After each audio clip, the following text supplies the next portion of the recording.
Good morning বন্ধুরা। আশা করছি তোমরা সকলে ভীষণ ভালো আছো আর আমিও ভালো আছি। আজকে হলো মঙ্গলবার আর এখন সময় হচ্ছে 7টা। তো এখন থেকে আজকের ব্লগটা স্টার্ট করছি। আশা করছি আমার অন্য দিনের ব্লগের মতো আজকের ব্লগটাও তোমাদের অনেক ভালো লাগবে। আর এখন দেখো ব্রেকফাস্ট বানাচ্ছি, তো একটু ভাজা করছি আর এখানে ডিম সেদ্ধ বসিয়েছি আর এখানে একটু আলু ভাজা আমাদের জন্য রেখে দিয়েছি। মানে কি বলো তো, তরুলি আর আলু ভাজা করছি।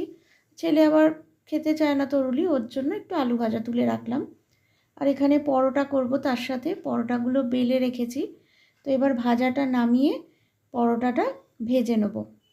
আর এখানে তরুলি আলু আর তার সাথে লঙ্কা একসাথে ভাজা করছি। আর এবার দেখো এখন বেলার রান্নাটা করে নিচ্ছি।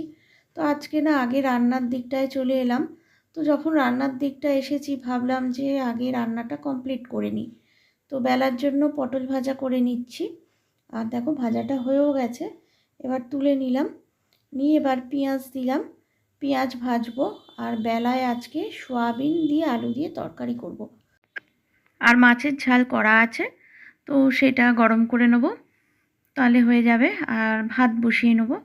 তো কী বলো তো, যেহেতু রান্নার খুব একটা বেশি চাপ নেই আর সন্ধেবেলা আমাদের নিমন্ত্রণ রয়েছে, তো তার জন্য এবেলার মতো অল্প একটু রান্না করব।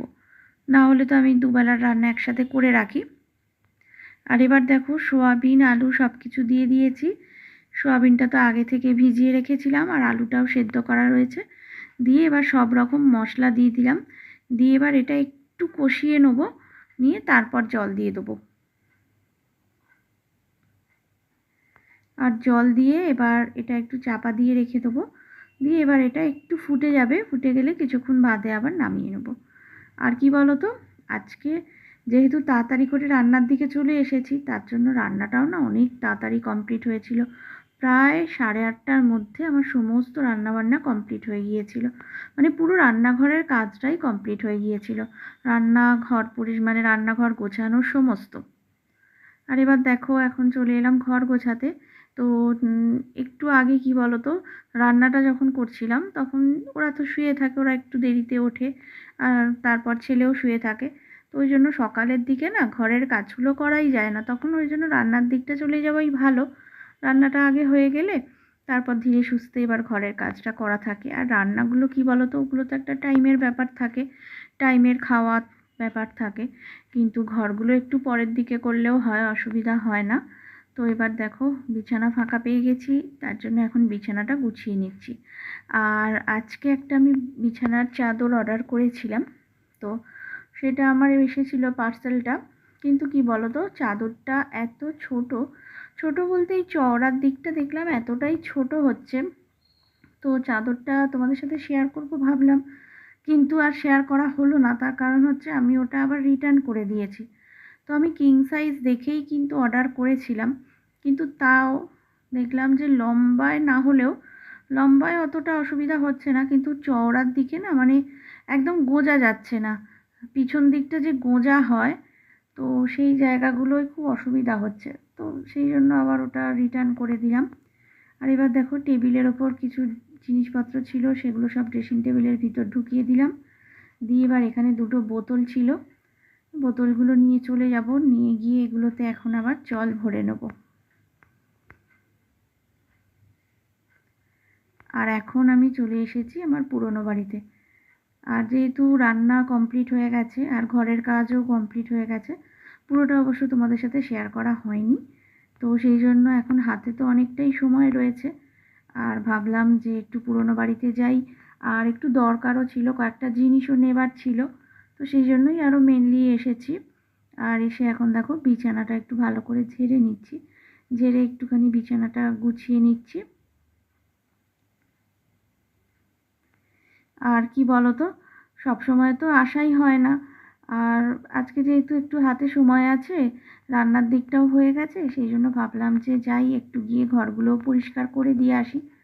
তো তার জন্য এখন দেখো বিছানা গুছিয়ে সমস্ত জিনিসপত্রগুলো একটু হালকা করে ঝেড়ে ঝুড়ে পরিষ্কার করে নিলাম।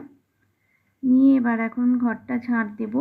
আর তোমরা তো দেখে বুঝতেই পারছো পুরনো বাড়ি, তো দুদিন অন্তরই না মানে এত পরিমাণে ধুলো জমে যায়। ধুলো বলতে ওই কি বলো তো, যে দেয়ালগুলো দেখতেই পাচ্ছ কীরকম, তো এই দেয়াল থেকে খসে খসে পড়ে।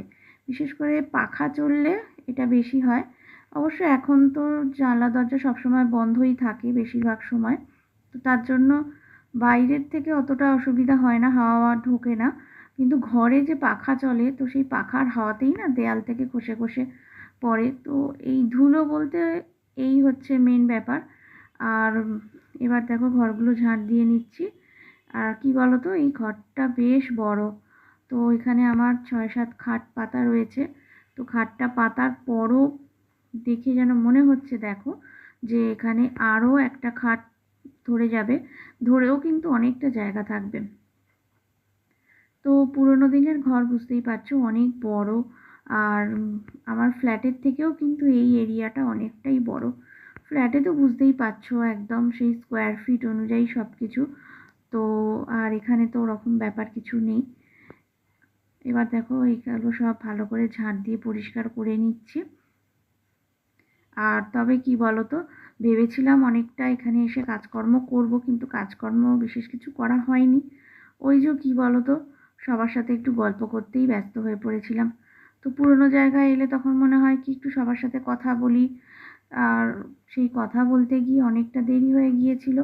তো যার ফলে কাজকর্ম সেরকমভাবে বিশেষ কিছুই হয়নি। তো যাই হোক, একটু বিছানাটা ঝেড়ে পরিষ্কার করে নিলাম, নিয়ে এবার ঘরটা একটু ঝাঁট দিয়ে নিচ্ছি। তো এই ঘরটা ঝাঁট দিয়েছি, আবার পাশেও একটা রুম আছে সেটাও ঝাঁট দিয়ে নিয়েছি। আর তোমরা যদি কেউ আমার পুরনো বাড়ির ট্যুর দেখতে চাও, তো বিশেষ কিছু নেই যে খুব সুন্দর করে সাজানো, সেটাও বলা যাবে না। তো যেরকম আছে সেটাই আমি তোমাদের সাথে শেয়ার করব। যদি তোমরা দেখতে চাও অবশ্যই কমেন্ট করে জানিও। তো এবার দেখো ঝাঁট দেওয়া হয়ে গেছে, এবার জানলাগুলো বন্ধ করে দেবো, কারণ আমি একদম এবার বাড়ি চলে যাব, গিয়ে স্নান টান করে খাওয়া দাওয়া করবো, অনেক দেরি হয়ে গেছে জানো তো। তো তার জন্য এবার দেখো জানলা বন্ধ করে দিলাম, দিয়ে এবার লাইট পাখা নিভিয়ে দিয়ে একদম চাবি দেবো, দিয়ে বাড়ি চলে যাব। তো চলো বন্ধুরা, আজকের ব্লগটা আমি কিন্তু এখানেই শেষ করছি। তোমরা সকলেই খুব ভালো থেকো, সুস্থ থেকো। আর যদি আমার ব্লগটা তোমাদের ভালো লেগে থাকে, অবশ্যই আমার চ্যানেলটা সাবস্ক্রাইব করে দিয়ে আমার পাশে থেকো। আজকের মতো এত অবধি, আবার তোমাদের সাথে দেখা হচ্ছে নেক্সট ব্লগে। টাটা।